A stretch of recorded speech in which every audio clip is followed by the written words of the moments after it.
چین و سکون سے رہ سکے، وہ اس ملک کے اندر آزادانہ طور سے اپنے دین پر، اپنی شریعت پر پابندی سے عمل کر سکے۔ لیکن میرے بھائیو، افسوس کے ساتھ کہنا پڑ رہا ہے کہ آج اس ملک کو آزاد ہوئے 77 سال ہو گئے، 77 ایئرس، لیکن کیا ہم آزاد ہوئے؟ کیا ہمیں آزادانہ زندگی مل گئی؟ کیا ہمیں کھانے کی، پینے کی، رہنے کی آزادی نصیب ہو گئی؟ نہیں میرے بھائیو، آئے دن کہیں سے نہ کہیں سے خبریں موصول ہوتی رہتی ہے کہ فلاں علاقے کے اندر ہندو مسلم فساد ہو گیا ہے، فلاں علاقے کے اندر کسی مسلمان کو لنچنگ کے نام پر مار دیا گیا ہے، اسی علاقے سے یہ خبریں موصول ہوتی ہے کہ ہمارے نوجوانوں کو دہشت گردی کے الزام میں سلاخوں کے پیچھے ڈال دیا گیا ہے، اور آئے دن یہاں کے حکمران یہ آواز لگاتے رہتے ہیں کہ مسلمان ٹیررزم کو بڑھاوا دیتے ہیں۔ نہیں میرے بھائیو، مسلمان کو اس ملک سے محبت ہے، اس کے ذرے ذرے سے محبت ہے، اس کے ہر ایک فضاؤں سے محبت ہے، اس کے قطرات سے محبت ہے، اس کی مٹی سے محبت ہے، اس کی ہر ایک چیز سے محبت ہے، یہاں کے آئین سے محبت ہے، یہاں کے قوانین سے محبت ہے۔ مسلمان کبھی اس ملک کے لیے نہ غدار تھا، نہ مسلمان غدار ہے، اور نہ مسلمان غدار ہو سکتا ہے۔ یہ میرے بھائیو، معصوم بچے اس بات کے گواہ ہیں کہ انہیں اس ملک سے سچی محبت ہے، اور یہ اس ملک کے لیے اپنی جانوں کے نذرانے پیش کر سکتے ہیں۔ یہ اس ملک کے لیے آج صبح سے اس کی محبت میں یہاں آگے بیٹھے ہوئے ہیں، اور صبح سے اس ملک کی شان میں، اس ملک کی عقیدت میں، اس ملک کی محبت میں کوئی ترانے پیش کر رہا ہے، کوئی نغمے گنگنا رہا ہے، کوئی نعتیں پیش کر رہا ہے، کوئی تقریریں پیش کر رہا ہے، اور یہ بتانا چاہ رہا ہے کہ نہیں، تم ہمیں غلط نگاہوں سے مت دیکھو، تم ہمیں ٹیررسٹ کی نگاہوں سے مت دیکھو، ہم مسلمان ہیں، ہم اس ملک سے محبت کرنے والے ہیں، اور اس ملک کے لیے ہم جانوں کے نذرانے پیش کرنے والے ہیں۔ میرے بھائیو، لیکن افسوس کی بات یہ ہے کہ آج یہ 15 اگست کا پروگرام یہاں پر منعقد کیا گیا۔ ہونا تو یہ چاہیے تھا کہ آج کسی میزبان نے اس محلے کے مہمانوں کو دعوت دی، اس محلے کے مہمانوں کو بلایا، انہیں یہاں آ کر پروگرام سننا چاہیے تھا، انہیں اس ملک کی خوشی میں شریک ہونا چاہیے تھا، انہیں اپنے بچوں کے پروگرامز دیکھنے چاہیے تھے، انہیں اپنے بچوں کی حوصلہ افزائی کرنی چاہیے تھی، انہیں اس مدرسے کی حوصلہ افزائی کرنی چاہیے تھی، اور انہیں یہاں آ کر یہ محسوس کرنا چاہیے تھا کہ اگر اس ملک کے اندر ہمارا دین، ہمارا قرآن، ہمارا اسلام محفوظ رہ سکتا ہے تو ان مدارس کی وجہ سے رہ سکتا ہے، ان مکاتب کی وجہ سے رہ سکتا ہے، ان علماء کی وجہ سے رہ سکتا ہے۔ لیکن میرے بھائیوں، افسوس کے ساتھ یہ کہنا پڑ رہا ہے کہ آج اپنے بچوں کا پروگرام دیکھنے ان کے والدین کے یہاں تشریف نہیں لائے۔ کیسے آپ کے بچے آگے بڑھیں گے؟ کیسے آپ کے بچے آگے چل کر آپ کا نام روشن کریں گے؟ کیسے آپ کے بچوں کی حوصلہ افزائی ہوگی؟ کیسے آپ کے بچے اس ملک کی ترقی میں اپنے حصے دار بنیں گے؟ میرے بھائی، اسی ممکن ہو سکتا ہے جب سال بھر میں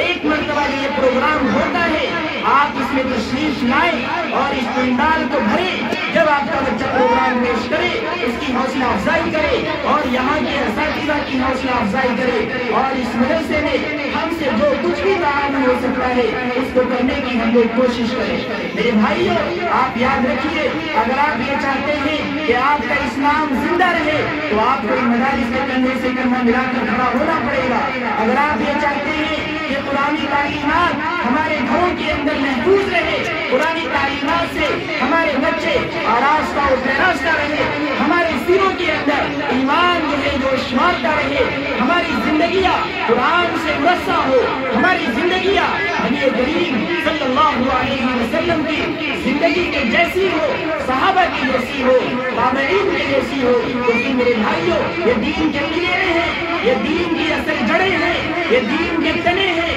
یہ دین کے درخت ہیں، آپ کو ان کا ساتھ دینا پڑے گا، نہیں تو میرے بھائیوں وہ دن دور نہیں ہے کہ اس ملک کے اندر آج اکثر آبادی مرتد ہو رہی ہے، ہماری بہنوں کو مرتد بنایا جا رہا ہے، ہمارے بھائیوں کو مرتد بنایا جا رہا ہے، ان کے سینوں سے ایمان کو نکالا جا رہا ہے، اور اس طرح کے پروگرام میں اس طرح کی سازش رچی جا رہی ہے کہ کس طرح سے اپنے دین سے، اپنے اسلام سے، اپنے قرآن سے دور ہو جائے۔ میرے بھائیوں، میں اپنے ان تمام بھائیوں سے، اپنی ان تمام ماؤں سے،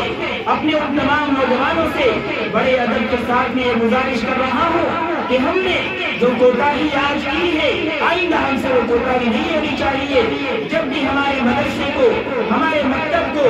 آپ کی ضرورت پیش ہو آپ کی ضرورت پڑے تو آپ فوراً بیٹھ کہیں اور ایک دن آپ فارغ کر کے اپنے مدرسے کو تشریف لائیں اور یہاں پر اپنے بچوں کے پروگرامز کو دیکھیں ان کی تعلیم کا ان کی تربیت کا انتظام کرے. نہیں تو وہ پودے جن کو میرے بھائیوں پانی سے نہیں سینچا جاتا جن کی آبیاری نہیں کی جاتی جن کی دیکھ بھال نہیں کی جاتی وہ پودے میرے بھائیوں طوفانوں کی نظر ہو جایا کرتے ہیں بارشوں کے سیلابوں کے پانی میں بہ جایا کرتے ہیں. اگر آج آپ نے اپنے ان معصوم پودوں کی اپنے ان معصوم بچوں کی نگرانی نہیں کی ان کی آبیاری نہیں کی ان کی دیکھ بھال نہیں کی ان کی تعلیم و تربیت کا انتظام نہیں کیا تو میرے بھائیوں یہ آپ کے پودے سوکھ جائیں گے. اور میرے بھائیوں ان کے ایمان کا اور ان کے قرآن کا ان کے اسلام کا آگے چل کر کیا ہونے والا ہے وہ اللہ ہی بہتر جانتا ہے. تو میرے بھائیوں اور میری ماؤں میں آپ سے بڑے ادب کے ساتھ میں یہ درخواست کر رہا ہوں کہ آپ اس مدرسے سے محبت کریں اور جس طرح سے ممکن ہو سکے آپ اس مدرسے کے کندھے سے کندھا ملا کر کھڑے ہو جائیں. چونکہ ان مدارس کے ساتھ میں تعاون کرنا ان مدارس کو محبت کی نگاہوں سے دیکھنا ان مدرسے میں پڑھنے والوں سے محبت کرنا یقیناً دنیا میں بھی ہمیں کامیابی کا ضامن بنائے گا اور آخرت میں بھی اللہ کی محبتوں سے ہمیں میرے بھائیوں سرفراز فرمائے گا. آخرت میں بھی ہم لوگ اسی کی بنیاد پر کامیاب ہوں گے. چونکہ آج اگر ہمارے گھروں کے اندر ہمارے علاقوں کے اندر مسلمانوں کے اندر اگر اسلام زندہ ہے قرآن کی اصل روح زندہ ہے سنت کی اصل روح زندہ ہے تو انہی مدارس کی وجہ سے ہے میرے بھائیوں انہی مکاتب کی وجہ سے ہے انہی علماء کی وجہ سے ہے. اگر ہم نے ان سے منہ موڑ لیا اگر ہم نے ان سے اپنے دامن کو بچا لیا تو پھر میرے بھائیوں وہ دن دور نہیں ہے کہ ہماری نسلیں تباہ و برباد ہو جائیں گی. کوئی نشے کا عادی بنے گا کوئی ڈاکو بنے گا کوئی چور بنے گا کوئی زنا کے بازار گرم کرے گا کوئی اس ملک کی تخریب کاری میں نمایاں کردار انجام دے گا. تو میرے بھائیوں ہمیں اپنے نوجوانوں کی اپنی نسلوں کی اپنے معصوم بچوں کی فکر کرنی ہے اور ان کی تعلیم و تربیت کا بہترین سے بہترین انتظام کرنا ہے. اپنے محلے کے اندر جو مدرسہ قائم ہے اس کا بھی تعاون کرنا ہے اور جہاں کہیں بھی مدارس ہے میرے بھائیوں ہمیں ان سے محبت کی نگاہوں سے دیکھنا ہے. ہمیں یہ پروگرام اسی بات کا پیغام دیتا ہے ہمیں یہ پروگرام اسی بات کا میسج دیتا ہے کہ اے مسلمانوں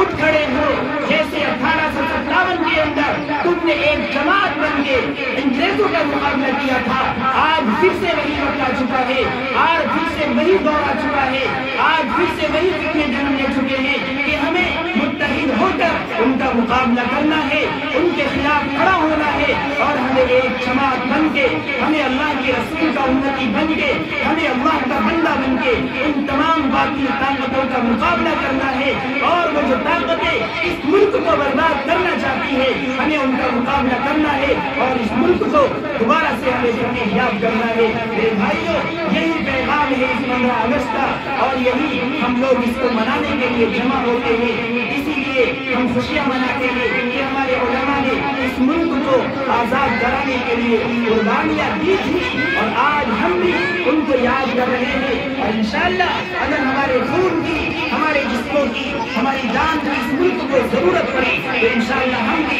اپنے ملک کے لیے اپنے آئین کو بچانے کے لیے اپنی جانوں کا نذرانہ بھی پیش کریں گے اپنے خون کے قطرے سے اس ملک کی آبیاری بھی کریں گے انشاءاللہ تعالی. اللہ تبارک و تعالی ہمیں اس ملک سے سچی محبت حاصل فرمائے. اللہ ہمارے اس ملک کو خوب ترقی نصیب فرمائے. اللہ ہمارے اس ملک کو تمام ملکوں کے اندر سے بلندی نصیب فرمائے. وآخر دعوانا الحمدللہ رب العالمین.